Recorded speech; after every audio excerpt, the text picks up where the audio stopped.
Hey guys, welcome to Siddiq frames. இன்னைக்கு 12 மணிக்கு ஜனநாயகனோட ஃபர்ஸ்ட் கிளிம்ஸ் வந்து ரிலீஸ் பண்ணியிருக்காங்க. அது எப்படின்றத பார்த்துடலாம். எனக்கு பார்த்தீங்கன்னா கிளிம்ஸ் பார்த்தீங்கன்னா சூப்பராக இருந்துச்சுங்க. ஃபர்ஸ்ட் டைம் பார்க்கும்போது என்னடா இது ஒரு மாதிரி இருக்கு, பிஜிஎம் கூட ஒரு மாதிரி டீசெண்டாக இருக்கு, கட்ஸ் கூட ஒரு மாதிரி இருக்கு அப்படின்ற மாதிரி இருந்துச்சு. But second time, third time, fourth time, fifth time பார்க்கும்போது ஆஹா வேற லெவலில் இருக்கேயா அந்த மாதிரி இருந்துச்சு. எனக்கு நல்லாவே இருந்தது. குறிப்பாக சொல்லணும்னா அனிருத்தோட பிஜிஎம் பார்த்தீங்கன்னா ஃபர்ஸ்ட் டைம் பார்க்கும்போது ஒரு மாதிரி சிம்பிளாக இருந்தது. பட் தேர்டு ஃபோர்த் டைம் பார்க்கும்போது சீரியஸாக சொல்கிறேங்க, சும்மா வேறு லெவலில் இருந்ததுன்னே சொல்லலாம்.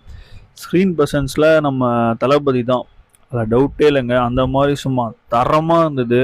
லாஸ்ட் அந்த 2-3 ஷாட்டு, இந்த மாதிரி ஷார்ட்ஸ்லாம் படத்தில் வருமானு தெரியல. பட் வந்தால் மாசாக தாங்க இருக்கும். அந்த மாதிரி தான் ஷார்ட்ஸ் இருக்குது. எல்லாருமே வந்து மெர்சல் கெட்டப்னு சொல்கிறாங்க. பட் எனக்கு வந்து பார்த்தீங்கன்னா நம்ம பிகிலில் வர அந்த மைக்கிளோட கெட்டப் மாதிரி தான் எனக்கு தெரிஞ்சுது அதோட மீசெல்லாம் பார்க்கும்போது. பட் என்ன இருக்குன்னு தெரியல படத்தில். படம் எப்படி இருக்க போன்றதை வெயிட் பண்ணி பார்க்கலாம். பொங்கலுக்கு ரிலீஸ் ஆகுது.